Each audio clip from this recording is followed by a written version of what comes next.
My oh my, how the time flies, and yet it drags at the same time. Solana spot ETF has been put on a fast track. We're looking at a potential ETF for SUI as well, as Nasdaq files with the SEC for 21 shares SUI ETF. Yesterday was a day for IPOs. Today it's a day for ETFs. Welcome back to the Crypto Father channel. Today is the 11th of June, and as the first order of things on today's schedule, we're going to have a quick look at the crypto markets, which are presently standing at $3.5 trillion, almost $3.6 trillion, with $148 billion in trading volume.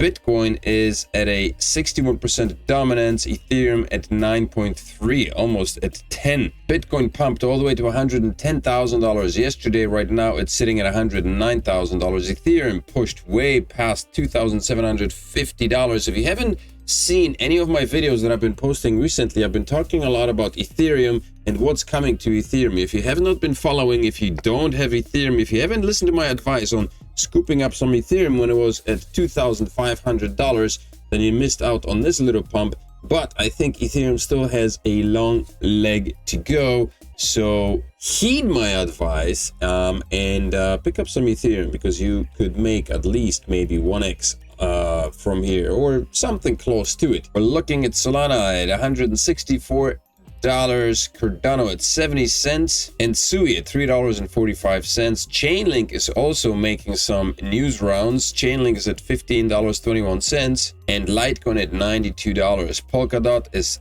has I think dropped in places. Quick look at the Bitcoin charts.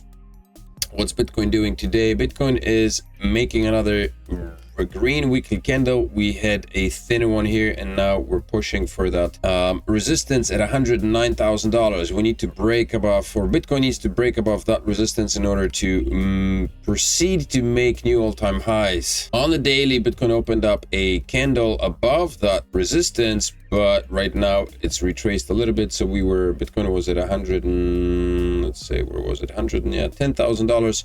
Right now it retraced a little bit back below that resistance to $109,000, but I think we're going to see this candle hopefully pump on a lot of the news that's coming out. Some of the news that are coming out: SEC seeks amended filings, put spot Solana ETFs on 3 to 5 week approval path. So we could see a spot ETF, a spot Solana ETF listed on exchanges very, very soon.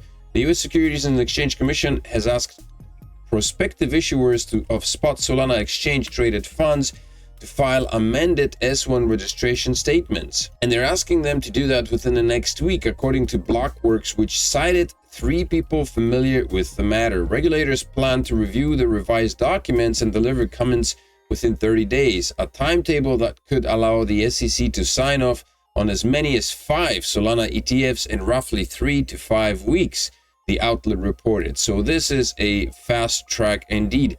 The agency's requested changes focus on clarifying language around in-kind redemptions and how staking of Solana tokens would be handled within the funds. Grayscale, VanEck, 21 shares, Canary Capital, Bitwise, and Franklin Templeton are among the firms pursuing SEC approval for Solana ETFs. Bloomberg analyst Eric Balkunas and James Seyfarth peg the odds of approval in 2025 at 90%, matching their forecast for Litecoin ETF approval, which would be another massive boost for Litecoin and the crypto space. And Nasdaq files with SEC for 21 shares SUI ETFs. The SUI network has announced a significant step towards great institutional adoption, with Nasdaq officially filing to list the 21 shares SUI ETF. The move by Nasdaq to file with the US Securities and Exchange Commission for the 21 SUI ETF places SUI alongside other major cryptocurrencies like Bitcoin and Ethereum to have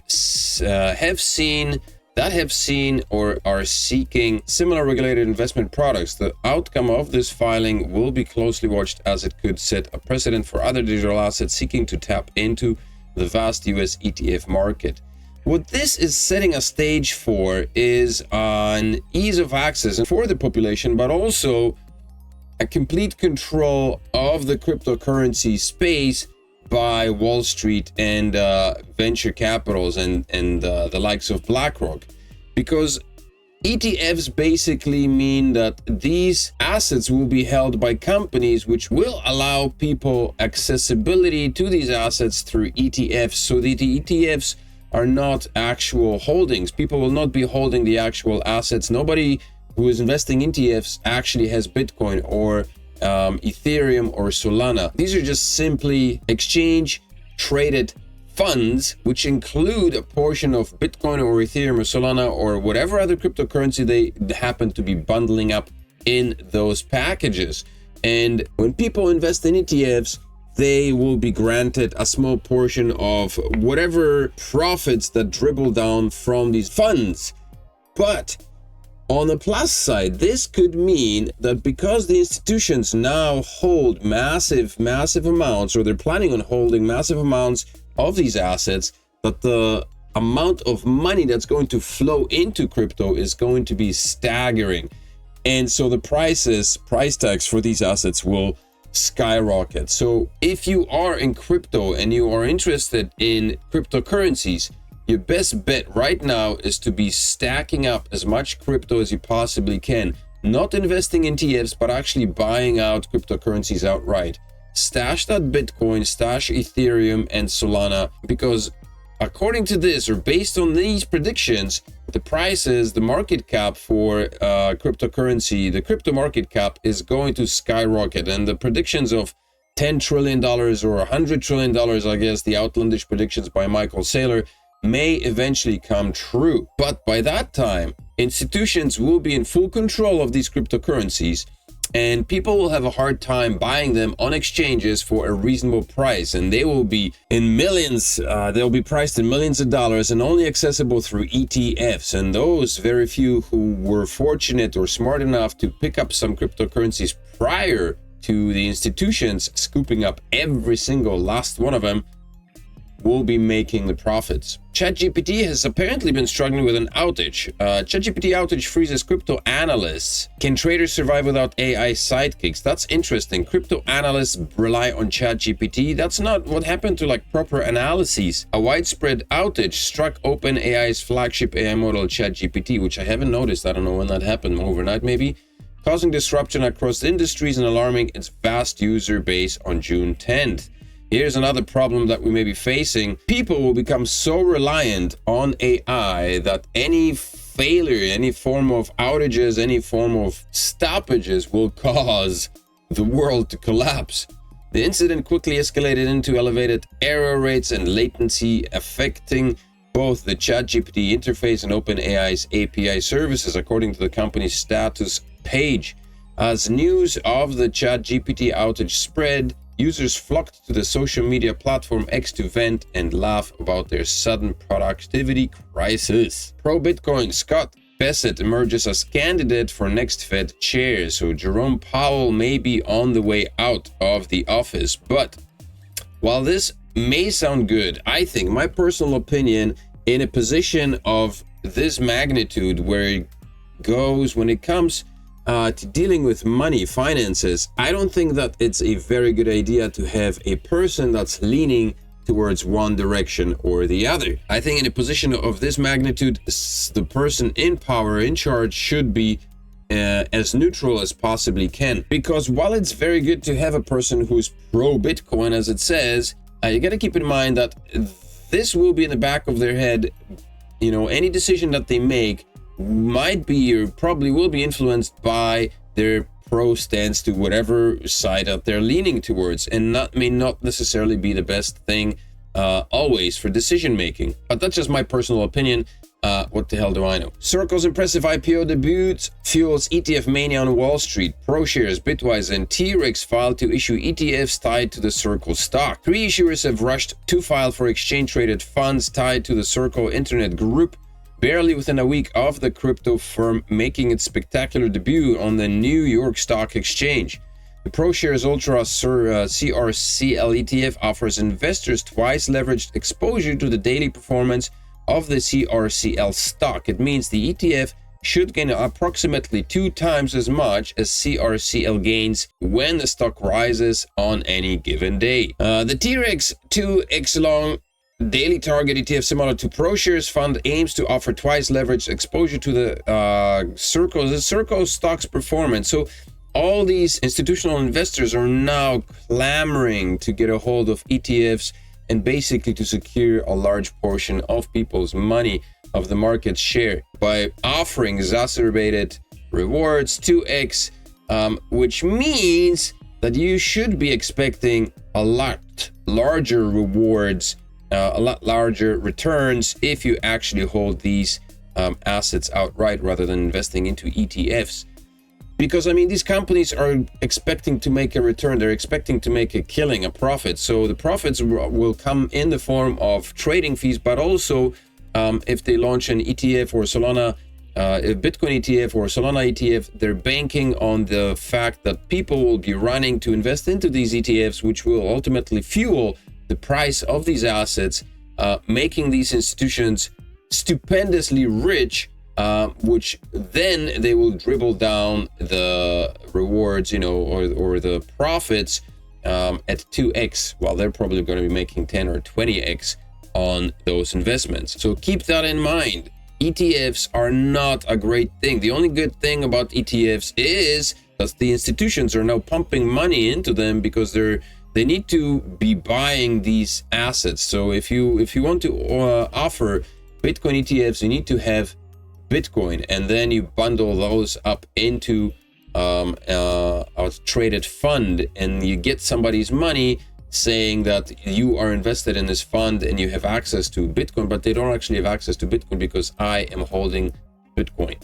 According to a Coinbase survey, 60% of Fortune 500 firms now pursuing blockchain projects. Companies are now running or piloting blockchain projects. The survey noted that a third of small and medium-sized firms in the US are now using crypto, double the number seen in 2024. More than 80% of institutional investors plan to increase their exposure to crypto this year, they said, the report said. So that's interesting. Things are beginning to look interesting according to the articles, but you got to keep in mind that articles are just that. They are articles. We are still in the bull cycle, in the 4-year bull cycle, which is supposed to be coming to an end right now, and we will be entering another time of the bear market, which may be slightly different. If we do see a continuous pursuit of the investments from institutions as well as private investors, then we truly could see a slightly different cycle. But I still do believe that there will be a bear market, because there's no way that people will be making massive gains on their investments and then just sit on the side and not take profits. It may be different from institutional investments for institutional investors, but for retail investors, it will definitely be the case where people take profits. Michael Saylor urges US to buy Bitcoin, warns of $50 million price per Bitcoin. I guess predicts 100 trillion market cap, urges Apple to buy. So this is where we're at right now with the insanity. It's beginning to get pretty hot. I think the fear and greed index must be leaning way into greed right now. Saylor's strategy stock crushes Bitcoin and big tech in yearly performance. So Saylor is a well-spoken individual on the topics of cryptocurrencies and Bitcoin in particular. And with the success that his company has been showing over the past couple of years based on the back of his Bitcoin acquisitions, it's making everybody else's mouth water when they look at the gains that this company has been accumulating over the past few months. And so this is another reason why so many institutional investors are rushing to crypto, because they see what is possible, they see what strategy is achieved, and they want a piece of that pie. And for yourself, if you would like to stash some crypto, get a Descent wallet, stash it on there, get a $30 discount or a $99 discount on, depending if you buy it 1 or 2 copies of the Descent wallet. Pick it up below the video with a ref link, and get yourself some free crypto and NFTs, because Descent has a special going on right now. Get the wallet, follow the information. Also check out the video that I posted on that specific event to find out more about it. Check out the video, it's somewhere in there. Maybe I should link it over here. Yeah, I'll link it over here. Also, remember to smash the likes on this video, subscribe to the channel, and of course come back tomorrow on Thursday for more updates from the Crypto Father channel. Have a fantastic Wednesday. Happy hump day. Peace.